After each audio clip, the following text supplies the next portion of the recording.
Well, you get there any way you can. It's the biggest night of the year for Hollywood, the Academy Awards night. It started 54 years ago in 1929 as a dinner for 250 people, and now the show is broadcast to 1/3 billion people worldwide. Joining me in the balcony for this special critics look at this year's awards, Roger Ebert, film critic of the Chicago Sun-Times. And across the aisle for me, Gene Siskel, film critic of the Chicago Tribune. And an opening announcement about our ground rules on this program. This program is not going to be devoted to our predictions of who we think will win the Oscars on April the 11th. The two of us are critics. We're not handicappers. And so instead of trying to second-guess the Academy on this show and how they're going to vote, we're going to give our own personal preferences as critics. And at the end of the show, we'll also give our Stinker of the Year award to the year's worst Oscar nomination. Now, Gene starts with the first category, which is Best Actor. Some very strong performances this year in this category, and the first nominee is Jack Lemmon, his 7th Best Actor nomination, playing the distraught businessman father of a missing journalist in South America in the political drama Missing. Done. I just want you to reach those people and tell them I will take Charles back in any condition. I'm not going to make a stink. I'm not going to go to the newspapers. You make out any kind of a release form, I will sign it. I will absolve anyone, everyone, of everything. I just want my boy back. Actually, I don't think there's anything special about that performance. It's mostly Jack Lemmon's familiar mannerisms that frankly got annoyingly hysterical at the end of the picture. In my opinion, he got the nomination in part because he's so popular with his fellow actors. What do you think? I call this an obligatory nomination. You take a popular Hollywood statesman, you give him a political movie that makes a serious statement. He wins the award at the Cannes Film Festival, so give him the nomination. If they'd shown a little more imagination, they might have given it to one of the younger people who had something good this year, like Kevin Kline in Sophie's Choice or Richard Gere in Officer and a Gentleman. I agree with you. I think it was a much better role, the Gere role. The next nominee, Peter O'Toole, his 7th nomination. He's never won, giving a marvelous comic performance as a 50s movie star trying to stay sober in the wonderful comedy My Favorite Year. Comedy is such a mystery to me. I feel the way Edmund Kean did. The great English actor. On his deathbed, Kean was asked how he felt. He answered, "Dying is easy. Comedy is hard." He's great. I think Peter O'Toole is one of our very finest actors, mixing old-style grandeur and theatricality, the movie stars of the old, with a very modern contemporary wit. It is difficult to imagine another actor today who could play this role in My Favorite Year as well as he did. When I saw O'Toole, I kept thinking of flamboyant understatement. He is playing this absolutely bizarre character, and yet he does it with such a level of kind of restraint, and yet right off the edge. It's very funny, without overacting. He's marvelous. As I said, I don't know anyone who could do this role better. Our next nominee, 37-year-old Ben Kingsley, the British stage actor who made his feature film debut playing the Indian pacifist leader Mohandas K. Gandhi in the epic drama Gandhi. I am a Muslim, and a Hindu, and a Christian, and a Jew, and so are all of you. When you wave those flags and shout, you send fear into the hearts of your brothers. That is not the India I want. Stop it. For God's sake, stop it. This is a performance that legitimately can be called great because the performance is the movie. If Kingsley for one moment had failed to convince us he was Gandhi, or a very close approximation, the movie would have become more of an illustrated classic comic book of Gandhi's life rather than the deeply moving emotional experience it was. And the fact that Kingsley is British might have had something to do with that, because he does it, he performs as a restrained professional here. I think that an American actor might have said, well, I have to be inhabited by the soul of Gandhi. I have to, you know, constantly be rethinking his entire philosophy, and then we would have gotten an overwrought performance instead of the quiet authority that Ben Kingsley brings. That's a very good point. He's small, and yet he lets the power inside him look big. Yeah. The next nominee, Paul Newman, his 6th Best Actor nomination, playing an alcoholic attorney looking for salvation through one more trial. What's your name? Laura. Mine's Frank. Furthermore, you came back to see me tonight. What if it wasn't you I came back here to see tonight? Well, you got lucky. Newman is quite solid in this courtroom drama, but I didn't find anything special about the performance. To me, this was a standard heavy drinker character, and Newman gave a standard heavy drinker characterization. Nothing standard about it. I think if you took Paul Newman aside and got him to really level with you, he might tell you that this role meant more to him than anything he played in a long time. I think he really put his heart and soul into it, and I liked it a lot more than you did. Okay. The final nominee, his 5th nomination in 16 years, Dustin Hoffman, playing a New York actor and a New York actress in Tootsie. Dorothy, Yes. I want you. I beg your pardon. I've never wanted a woman this much. Oh, please, John, please, perhaps another time. Give me away, it'll kill me. Not you personally. I don't want to get involved emotionally at this time. Then I'll take straight sex. I don't want to hurt you. I love that performance, trying to throw a punch and pass for a woman at the same time. The strength of this performance is that Dustin Hoffman does much more than just successfully impersonate a woman, even though that's no mean accomplishment. What Hoffman does in Tootsie is actually create a very specific woman character, a plain-looking, sad, but strong woman, one we're very sad to see disappear at the end of the movie. I liked it too. I was amazed because when Dorothy Michaels was on the screen, I found myself I was reacting to Dorothy Michaels, Yes. not to Hoffman playing a woman, Right. but to a woman playing a character on a soap opera. It was a very interesting performance. Don't you want to see that woman character again? I would like to see another picture with her. Don't you think that Dustin Hoffman would rather die than make a sequel and play Dorothy Michaels You're again? probably right. Okay, now it's decision time, our kind of decision time on this Oscar show. We have 2 envelopes, one containing Roger's preference as a critic for the best of the 5 nominated performances, the one he'd vote for if he had an Oscar ballot, and I have his choice, and he has an envelope containing my choice. Let's see what you would have voted for. I can't wait. Yeah, you know. Oh, well, now I get it with your comments at the end there. Paul Newman in The Verdict. Paul Newman is my choice if I had a ballot in this category, and I had a lot of empathy for his performance in The Verdict. I felt he did a very good job of making us feel every single hurt and fear and uncertainty of that lawyer, a man who was once on the top of the world and still tries to act that way, and is a little baffled that he'd rather drink all day than do the work that he's capable of doing. Here's one of his good barroom scenes. He's a has-been on the outside, but inside the saloon he's still a charmer when he has a few drinks under his belt. Jimmy Frankie.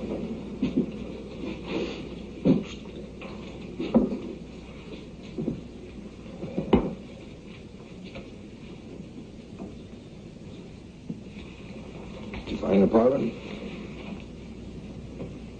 Still looking. I changed my life today. What'd you do? Changed my room at the hotel. Why'd you do that? TV didn't work.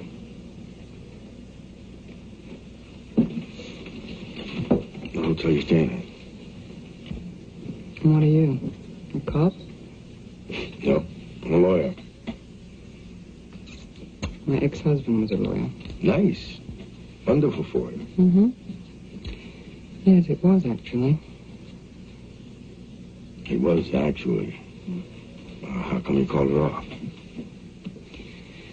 Who said I'm the one that called it off? Well, the brick house says you divorced him.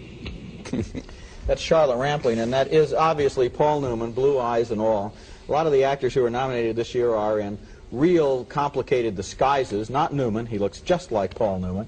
But actors love disguises. They love to grow beards or shave their heads, wear funny costumes, pretend to be somebody else. But for my money, it's a lot harder to be somebody else when what you're disguising is yourself. And Newman, who looks just like Paul Newman in this movie, sounds and feels like Frank Galvin, an alcoholic trying to pull it all back together again. And I think Newman's performance was a lot harder than it looks for that reason. Okay, well, now why don't you get to my choice? Oh, I forgot here. You don't agree, in other words. You'll find out when you open the envelope. Okay, something tells me you don't. Why don't you Just try in a way ripping? That always helps. Just like they do it on this big show, you know? And your choice is Dustin Hoffman for Tootsie. That's exactly right. I'm casting my vote for Dustin Hoffman in his double role in Tootsie. Why? Because just like with Ben Kingsley and Gandhi, Dustin Hoffman's performance in Tootsie is the movie, the whole movie. We believe the woman character he creates in Tootsie. We see that character of Dorothy Michaels, and because of this, Tootsie becomes a rich, tender comedy.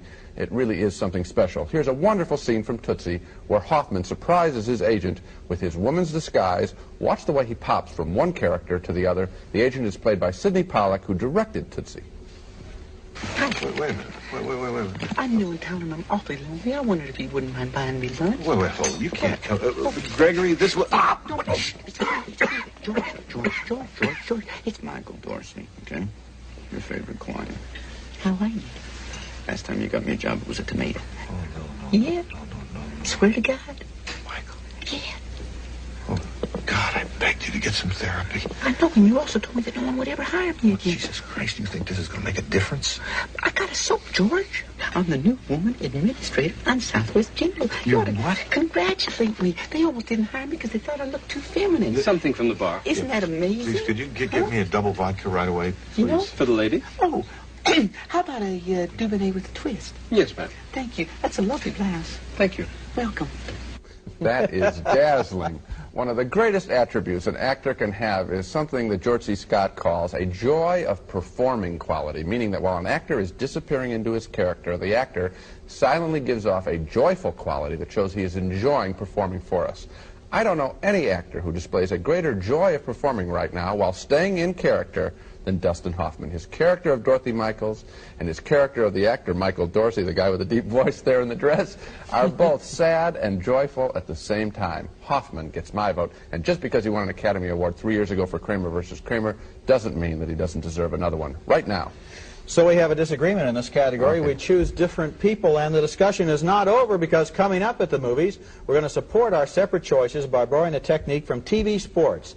Instant replays of the scenes that you just saw, but with our comments.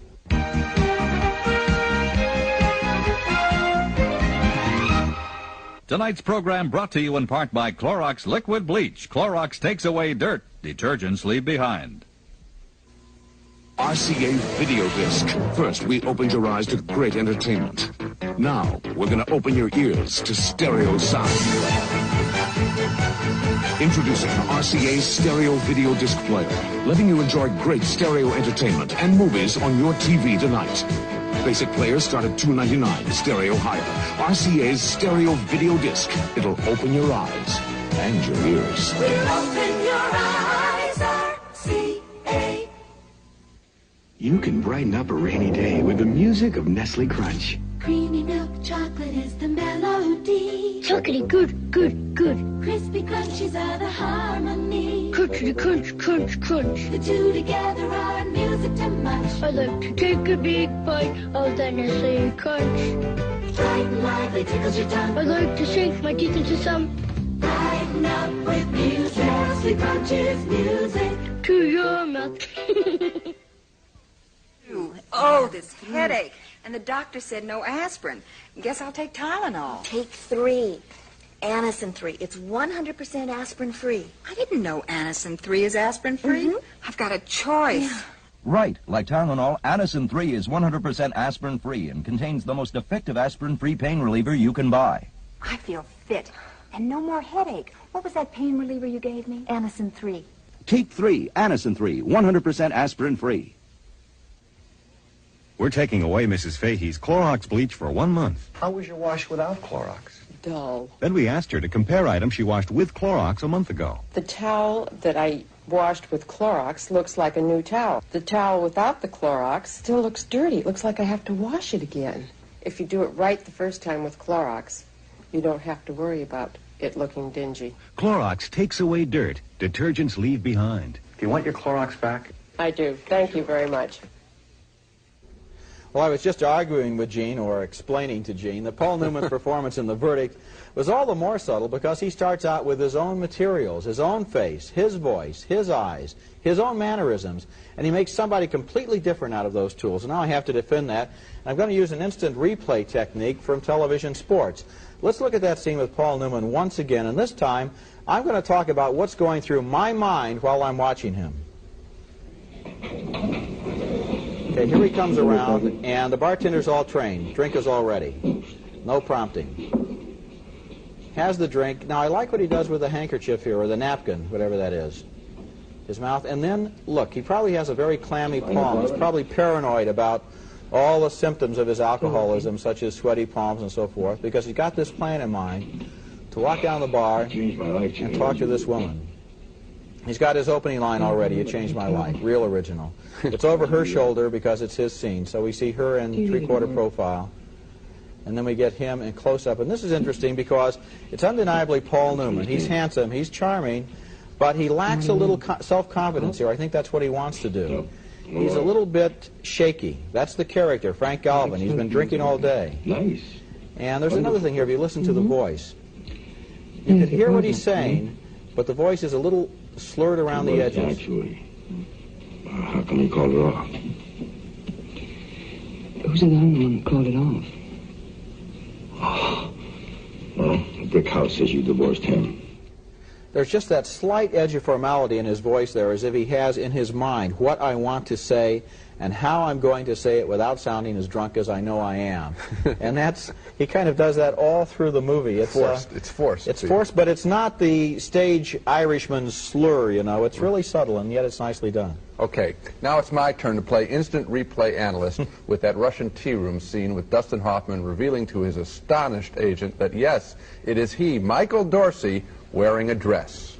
I'm really telling him awfully lonely. I wondered if he wouldn't mind buying me lunch. Wait, hold. Now, this is a difficult scene for Dustin Hoffman. All he has to work with his hands and his voice. George, it's Michael Dorsey, okay?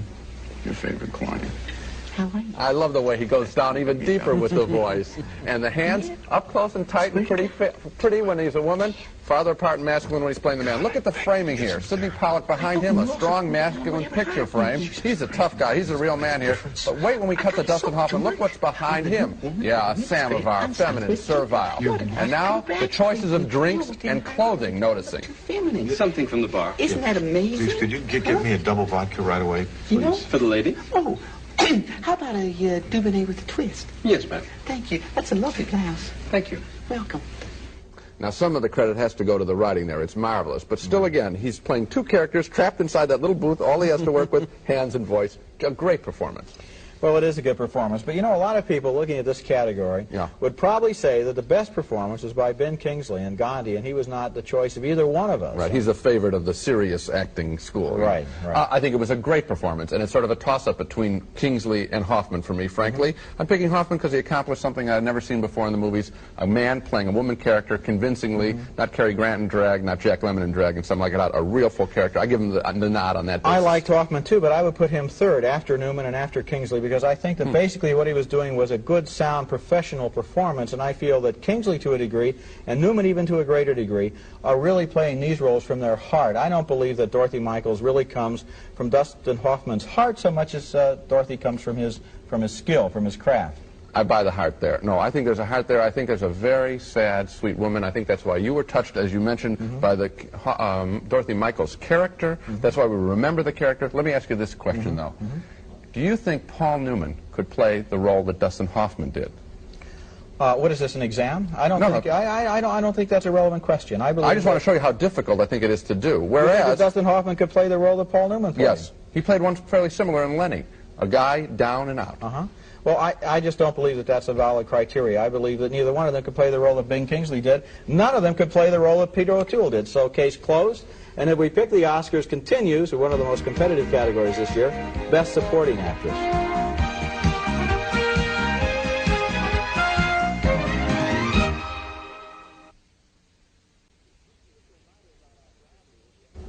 Just a reminder about our ground rules. We're not predicting the Oscar winners on this special program. What we're doing is giving our own choices if we pick the Oscars. And the next category is Best Supporting Actress. Let's take a look at this year's nominees.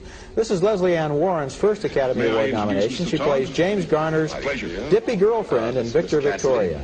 That was it. Enchanted. Oh, me too. Well, what do you think of our new star? He thinks he's a phony. I think she's very talented. But he doesn't think you're a man. I'll tell her what I think. Her, you see? Norma, Mingle. Oh, sure.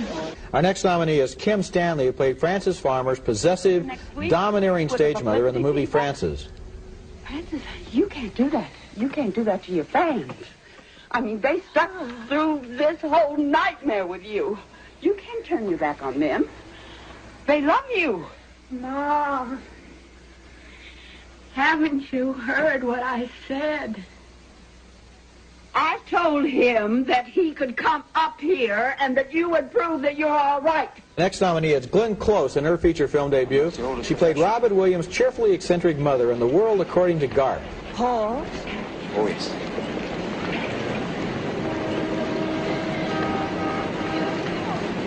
How do you know? Oh, just a writer's instinct. I want to talk with one of them. Come on. No, I want to ask her about something. About what? I want to ask her about lust.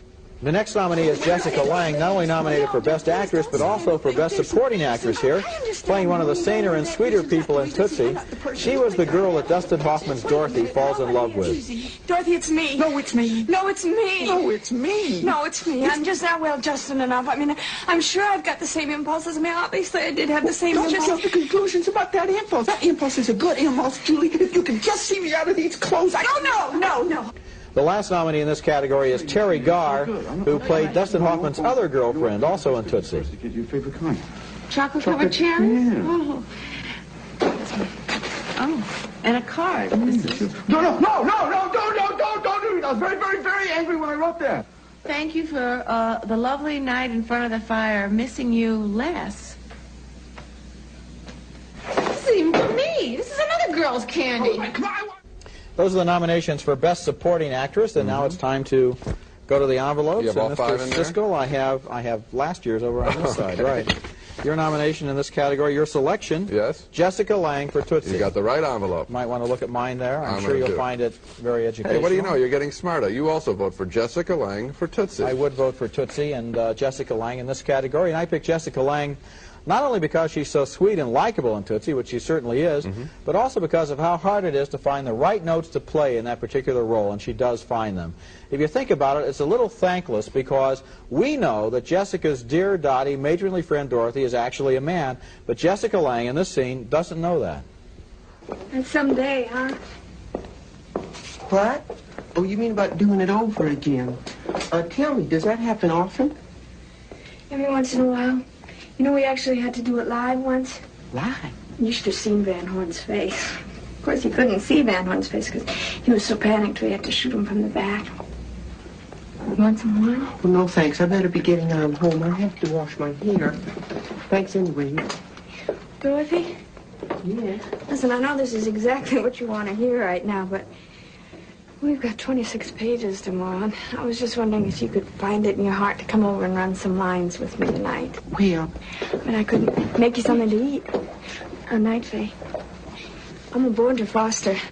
There's a really nice vulnerability there. There are a lot of ways you could play that situation that would lead to bad laughs at the wrong thing. But Jessica Lange is so sincere and so open in the way she plays it that it works. And because her crucial character works in this movie, the whole movie works. It'd be bad if we thought she was a dummy and just didn't know that this woman was a guy. That wouldn't work. You know, she's so sweet and vulnerable. You're exactly right. I thought of Marilyn Monroe's character in Some Like It Hot, Sugar King, always getting the fuzzy end of the lollipop. Same kind of character here, beautifully played. But another reason that I'd vote for her, frankly, is her character is much larger than the other four nominated supporting actresses. And because it's larger, it stands out Well, you're more. not saying that she should get the nomination because she has more lines of dialogue, No, but I am saying that these competitions are kind of unfair because the size of the parts can vary dramatically in both the lead category and in the supporting category. Okay, If We Pick the Oscars continues next with the Best Actress category.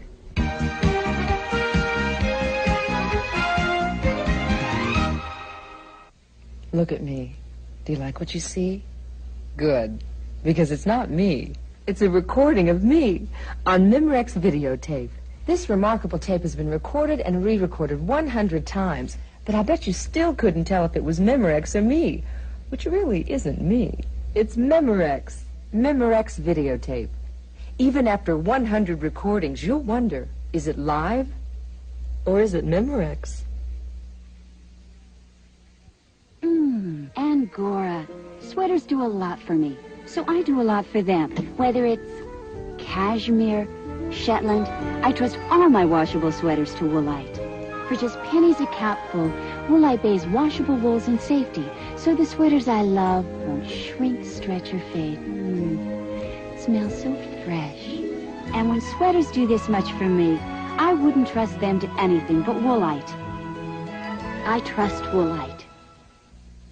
This is a Glad 3-ply trash bag from the #1 name in trash, and that is a typical bargain bag. They're so unpredictable. Try a Glad 3-ply. We've taken one tough tear-resistant ply and reinforced it with not one, but 2 puncture-resistant plies.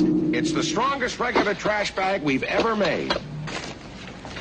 It is stronger. Try Glad 3-ply. We're #1, we're tough, and we're Glad. Use sandpaper to clean your bathtub? Ridiculous. Yet, if you're cleaning with scouring powder, you're probably using the same harsh, scratchy abrasives found in this sandpaper, and that can be rough on your tub. That's why Soft Scrub is better. It's a liquid cleanser that cleans like a scouring powder, but because it has milder abrasives, it doesn't scratch like one. Soft Scrub cleans even tough soap scum like this, but leaves no sandy grit. Try Soft Scrub. Cleans like a scouring powder, but doesn't scratch like one. And now we come to the Best Actress category, and frankly, this is a much weaker category than the Best Actor category this year because the roles for women in the movie still are nowhere near as strong as those for men.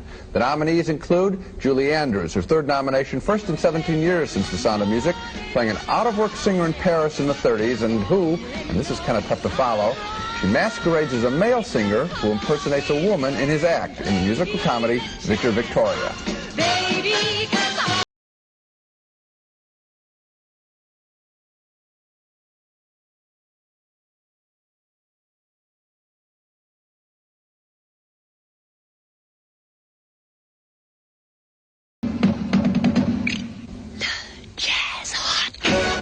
I didn't care much for this performance at all, actually. I never believed Julie Andrews could pass as a man, and frankly, I never forgot I was watching Julie Andrews. She seemed much too restrained for this high-energy comedy. I agree with the second part, but not with the first. I didn't think we were supposed to believe she was a man. Well, the character's it's supposed just a comedy, so that's okay. But on the other hand, I agree, her energy wasn't as high as people like Preston and Garner and Leslie Ann Warren. Okay. So that's true. Nothing special then, right? Mm-hmm. Okay. Our next nominee, the popular Sissy Spacek. Her third nomination, playing the wife of that missing American journalist in South America in Missing. Did you find out anything in Washington? No, but Putnam there seems to think that things down here are in pretty good hands. You don't agree? Well, I don't expect a whole hell of a lot anymore. Why? He's been gone 2 weeks. I think this was just a routine role and a routine performance by Sissy Spacek, one of our most talented actresses. Nothing special here, but then again, she's not asked to do anything special. Well, I was not one of the big fans of Missing. I think it was sort of overrated. I think her performance is sort of predictable, and she's done a lot of better work than this. Okay. Yeah. Our next nominee, Meryl Streep, her fourth nomination in just 5 years. She plays a Polish professor's daughter who suffered unspeakable horrors in a Nazi concentration camp. The movie is Sophie's Choice. When I was a little girl, I remember I lay in bed and I hear my mother downstairs playing the piano and the sound of my father's typewriter. I think no child has a more wonderful father and mother. This was a great technical performance. Meryl Streep mastering Polish and German and English as it would be spoken by a Polish immigrant. And it also was an extraordinarily soulful performance, with Streep having to play, in effect, a beautiful woman with a disfigurement. Not a visible scar or a limp or something like that, but a soul that has lost some of its faith in itself and it's its fellow human beings. You're right that a lot of the drama here is off-screen. There are whole stretches of Sophie's Choice where we don't know why she's acting the way she's acting. Later on we find out and we go back and we can think about it. It's really a good performance. She's mesmerizing. Also nominated in the Best Actress category, Deborah Winger. Her first nomination, portraying a Seattle paper mill worker who falls in love with a young Navy cadet, and she doesn't want him to get away. No problem. I'm gonna try real hard not to fool anybody about who I am, what I want. I know who you are and what you want. And what do you want? I want to have a good time until you have to leave. I've really grown to take Deborah Winger more seriously as an actress lately. Originally, I thought she was just like a lot of her roles, a cute little girl woman. But there is a core of steel in each and every one of the characters she has played. And my guess is that Deborah Winger, the actress, puts that toughness in her characters as much as any scriptwriter does. A nice performance. And the steel would be appropriate here because this character that she plays is working for a living. She's working hard all day. She has very few joys in her life. She knows what she wants. She goes after it. And that's very well acted in this particular movie. And because she looks so young and girlish, I think she doesn't get enough credit. Could be. Okay. Our final nominee for Best Actress, Jessica Lange, her second nomination this year, playing the lead role of actress Frances Farmer, a Hollywood star of the 30s who sadly spent a lot of time in mental hospitals. Frances Farmer was an actress understandably sour on the way Hollywood treats women. I'm going to Hollywood. You an actor? Hell yes. Well, I'm still in school, but... You're serious about acting? Well, yes. Don't go to Hollywood. Why? Because it'll crush you. You sound as if you hate it. No, I'm just not that anxious to get back. There's a tendency, you know, always to think it's great acting when an actor or actress plays a tragic character and does a lot of screaming. But so much of what Frances Farmer experienced is so awful, the arrests, the mental hospitals, that I have to give credit to Jessica Lange for giving the character of Frances Farmer enough life and spirit that the movie worked and wasn't a total bummer. A very strong performance. And she provides the dramatic center, too, because the movie just doesn't give us a lot of easy answers, like here's a list of the villains who destroyed her life. She's on in almost every scene, and she's got to play against these people in such a way as to let us know what's going on. And we also begin to think she was her own villain, too. Yes, that's right. And now it's time for the envelopes, please. And I'll thank myself. Here it is. Okay, and your vote, the one you would pick of the 5, Meryl Streep. Meryl Streep for Sophie's Choice, very definitely. And I have your ballot here, right here, and it says Meryl Streep for Sophie's Choice. That's right. We're very good agreeing choice here. Excellent choice. Well, I voted for her, too, though it's a very close call for me between Streep and Jessica Lange. Again, comparing these roles is sort of silly, but if I had to vote, I'd vote for Streep. I'm not the biggest fan of the movie Sophie's Choice, as I mentioned, but it did come alive for me each time that Meryl Streep was on the screen. In this scene, she tells a young writer who has moved into the same rooming house where she and her boyfriend Nathan live, how Nathan saved her life. I had scurbut. No. She means the scurvy.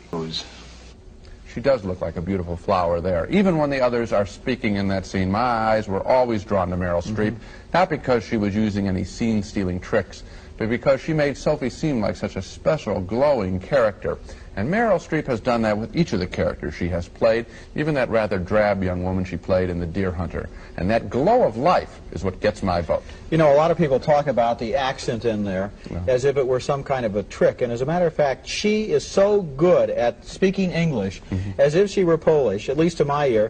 That is not an accent at all. It's Sophie speaking. And movie accents are a joke going back 30 years. I mean, all the Germans all spoke the same way. All the British spoke the same way. This is part of the performance. It's not a trick at all. I agree, and what I like is sometimes the way she's talking there, she doesn't realize how tragic her story is there. She is like a creature that has been cared for, and she's not a full person there. She's acting almost like a child there. She's had her life reconstructed. It's beautiful acting. I want to see if you notice one other thing.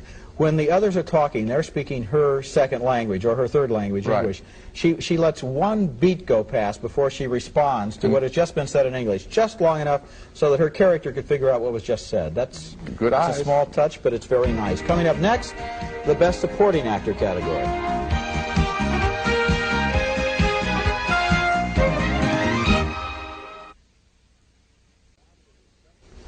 Our next category, if we pick the Oscars, is Best Supporting Actor. And this category this year tends to include some very strong performances, complicated ones, not just what Hollywood calls character parts. Let's have a look at the 5 nominees. John Lithgow was the 3rd nominee this year to play a member of the opposite sex. He appeared as a transsexual in The World According to Garp. Haven't I seen you before? You like football? Oh, yeah, I used to watch it quite a bit. Well, you might have seen me. I was a tight end with the Philadelphia Eagles. Number 90, Robert Muldoon. Oh, yeah. I had a great pair of hands. The next nominee is veteran British actor James Mason as a vicious Boston lawyer in The Verdict. What did your team do then?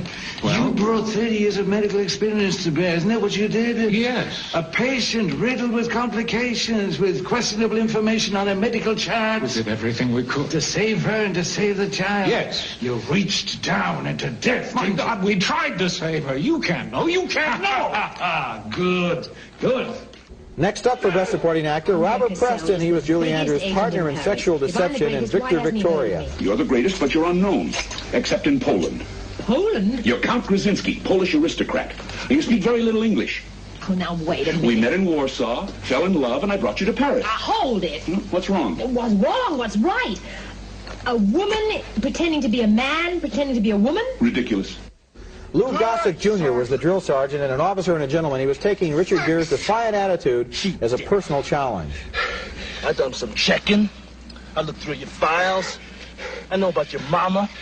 They don't do eyeball me. You know your father's an alcoholic and a hole chaser. That's why you don't mesh, Meryl. And Charles Durney was the best thing in the best little whorehouse in Texas, doing a dance as the state governor. I am taking certain steps here. Someone somewhere's gone. I have to close her down. Ooh, I love to dance a little side step.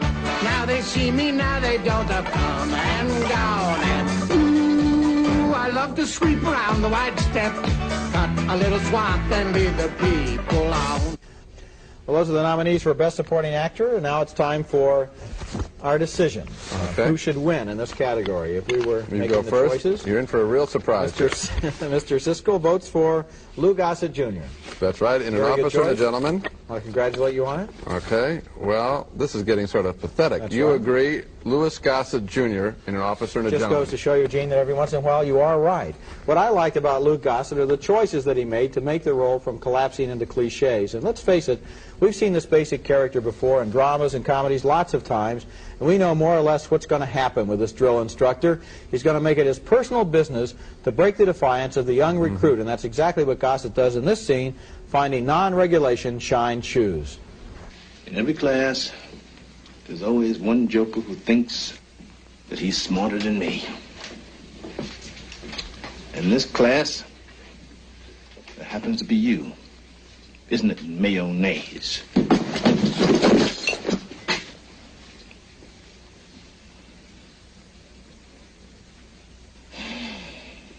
Pyramid, Wally, let us have this room.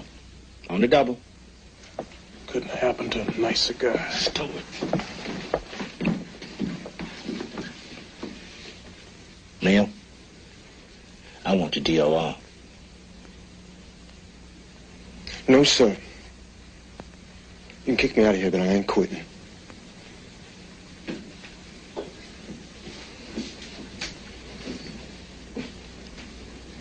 Get into your fatigues, Meryl. By the end of this weekend, you'll quit. Richard Gere, of course, and Lou Gossett Jr. An officer and a gentleman is a pretty standard story, but Gossett made this character into a specific individual, and he did it by being just a little more intellectual, just a little more sophisticated and sensitive and complicated than we expected a drill sergeant to be. When an actor can make a cliche into a character, that's acting, and that's what Lou Gossett Jr. does in An Officer and a Gentleman. He's terrific. He's the second most powerful character, I think, in the film, after Gere, and I think he's in the supporting category. And Deborah Winger, who's less important, frankly, in the film, less screen time, she's in the That's an supporting illustration, probably, of the fact that actresses' roles are not as important all the way up the line. Exactly. I want to tell you a little story I heard from Taylor Hackford, the director on this film. He said that the part was originally written for a white man. They couldn't find anyone to play it. Gossett heard about it. He applied, got the job. They said, "Do you want us to rewrite the character?" He says, "No, I want to play this character as written," and played it just that way. A terrific performance. If We Pick the Oscars continues next with the jackpot category of Best Movie.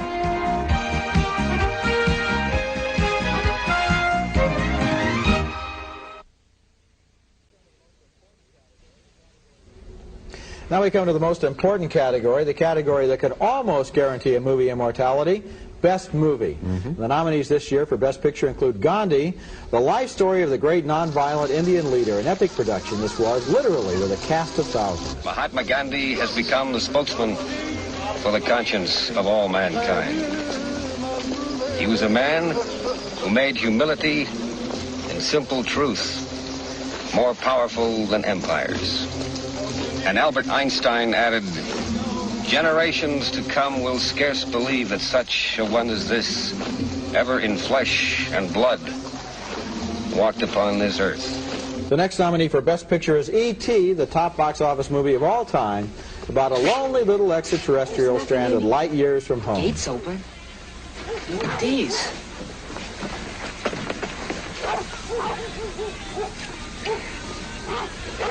Coyotes come back again, Mom.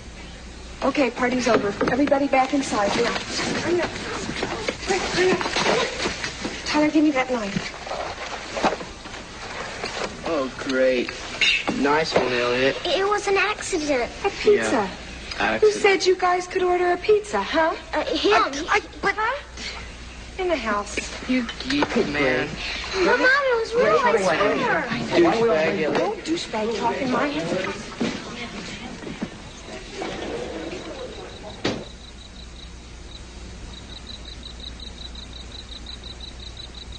The third nominee for Best Picture is Tootsie, the story of how an unemployed New York actor got a job as a New York actress. For your left. What? Is that my left or your left? Wait a minute. What are you talking about? My left? Your left. Miss Michaels, nobody's talking to you. Oh, I'm sorry. I thought you wanted my profile. Not so close on camera 3. Camera 3, back off.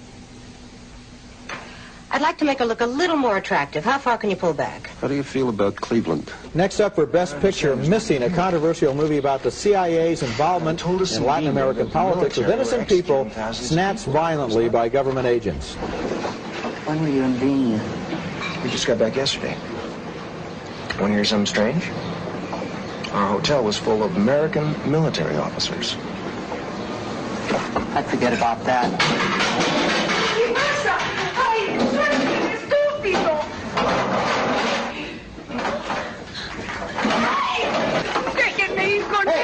Hey, wait a minute. Give us a minute.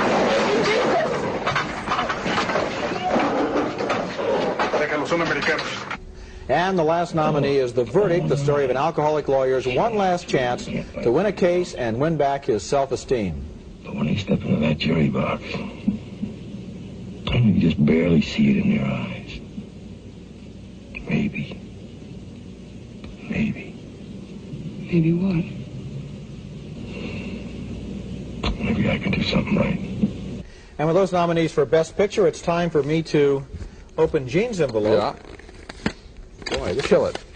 Burn These envelopes are industrial strength. And your selection for Best Picture would be Tootsie. That's exactly right. For me, it was an almost perfect comedy. In this wonderfully alive scene, Dustin Hoffman, masquerading as an actress without anyone else knowing, makes his first appearance on a live TV soap opera. 5, 4, 3. Anthea. Oh, Anthea. Freeze up, ready, 125. Oh, Anthea. You know. Nurse Charles, are you insane? I'm Emily Kimberly, the new hospital administrator. Nurse Charles, what on earth is going on here, dear? Help me get her to her feet, Miss Kimberly. Guns up. John's going too. Oh. Nurse Charles, tend to your patient and think on your own time. Is that clear? Yes, Miss... Kimberly. Kimberly. Dr. Brewster, you and I must talk. Talk to me, Rita. You want to keep rolling? It's okay. The girl says it. You haven't changed at all, Emily. Oh, but I have, Medford. You know, Emily, there's no reason for us to be in opposite camps. We can rule Southwest General together. I admire people with power. Women with power, especially. You really God, she hit him on the head. Rita, she hit him over the head. And then not consider a threat? I'm afraid, Dr. Brewster, that you have underestimated me. If you want to win me over, you'll have to deal with my mind and not my lips. Oh, everything is right with that scene. The direction is dazzling. It's almost impossible to focus on all the good things that are happening in that scene. The nods, the winks, the teleprompter, Hoffman's masquerade as Dorothy, improvising all those lines. This is a masterful piece of filmmaking, a joyous comedy made even better with its insights into the way we're trained to behave as men and as women. Gee, I thought it was pretty good, too, but Okay. you really think I love it. shook when you saw it. I love it. Okay, your choice? Let's see what my choice was, yes. 2 letters. E.T. That's what I thought it was. That's right. And here's the scene that shows the special appeal of this movie, the way it looks at life from waist level, from a child's eye point of view, as a little kid named Elliot argues that he did so see a strange creature in the backyard, and it wasn't no iguana either. What are you going as for Halloween? I'm not going to stupid Halloween. Why don't you go as a goblin? Shut up. It's not that we don't believe you, honey. Well, it was real, I swear. What are you going as, Gert? I'm going as a cowgirl. So, what else is new? Maybe it was an iguana. It was no iguana. Maybe you know how they say there are alligators in the sewers? Alligators in the sewers. All we're trying to say is maybe you just probably imagined it. I couldn't have imagined it. In a curious way, the instantly recognizable realism of the way those kids talk and their attitudes toward each other helped to make E.T. more realistic in this movie. The household is so real that E.T. becomes more real, too. And as for E.T. being my choice, there may be greater and more profound nominees this year. I suppose there are, but E.T. demonstrates so many of the universal reasons why we all go to the movies and why we love movies. It's a thriller, it challenges our imagination, it's funny, it's sad, and here's another thing, I think this is an ageless movie. A lot of the serious movies that win Academy Awards are forgotten after 20 years, but this will be a movie like The Wizard of Oz or Singing in the Rain. It's going to be just as entertaining and joyous and ageless 40 years from now. Well, it's a very fine film, and my choice was between those two pictures, E.T. and Tootsie. The only thing that I could make the draw on was that E.T. for me, the dying sequence was a little hokey and corny to me, yes, and Tootsie, flawless, caught me totally by surprise. I had a tear in my eye when I thought E.T. was going to die. I mean, I was going to buy it. And I didn't. You're heartless. No, I'm not heartless. I loved a lot of E.T. Don't lay that on me. Oh, I'm sorry. You are relatively heartless. Thank you very much. Next up on this special program, our choice for the worst nomination this year.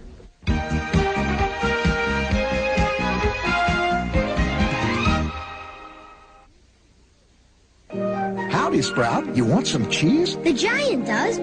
But which one? Well, he makes a brand new cheese sauce. Brand new? Yep. Now his good broccoli and cauliflower come with a new white cheddar cheese sauce. Great. I'll take white cheddar. Of course, he still makes his golden cheese sauce, too. Now his broccoli and cauliflower come in 2 kinds of cheese sauce. 2 cheese sauces sure take a lot of cheeses. Ho, ho, ho. Green Giant. Here's a whole new way to make a dessert. It's Jumbles. Fudge Jumbles. New Fudge Jumbles brand dessert mix. A fresh idea from Pillsbury. Bottom's chewy oatmeal, middle's moist and fudgy topped with oatmeal. It's Jumbles. Fudge Jumbles. More than a brownie, nothing like a cookie. It's Jumbles. Fudge Jumbles. Fudge Jumbles, the new dessert idea from Pillsbury. The freshest ideas are baking. New Fudge Jumbles. Baking at Pillsbury.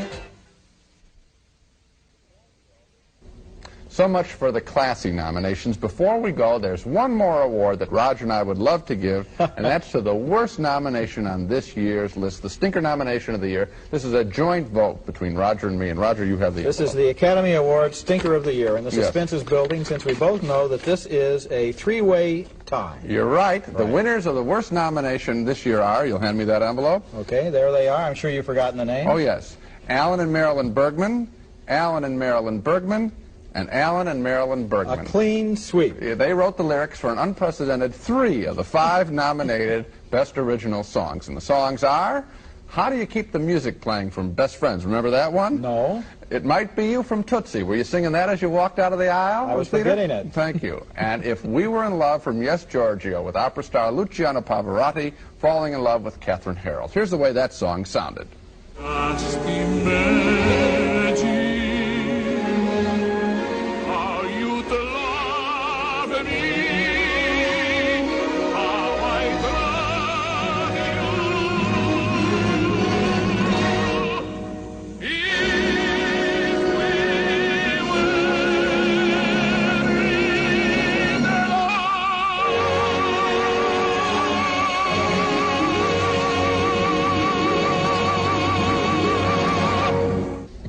Some great rhymes in that one, huh? Now, Alan and Marilyn Bergman have written, to be fair, some very fine songs. The Way We Were is their best-known song.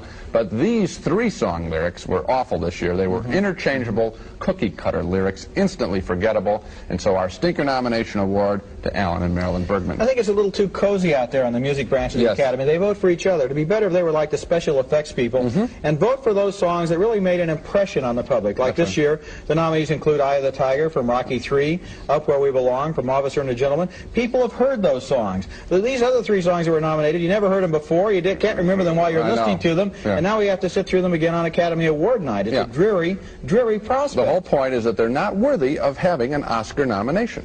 Well, you're right, and that's it for this special program. If we were picking the Oscars, and if we were, there'd be some good ones given out this year. Those are our preferences. We'll be watching along with you on April the 11th when the Academy makes its choices. And until then, we'll see you at the movies. Hooray for Raisinets. Now you can enjoy one of the all-time favorite movie candies at home. Goobers and Snowcaps, too. Hooray for Raisinets. Now great sound is affordable in matched stereo systems. The Kenwood Spectrum Series. Kenwood, the next step in sound. Introducing Glade Smoke Away, a tough new Glade specially formulated to eliminate smoke odors instantly and make your home fresher.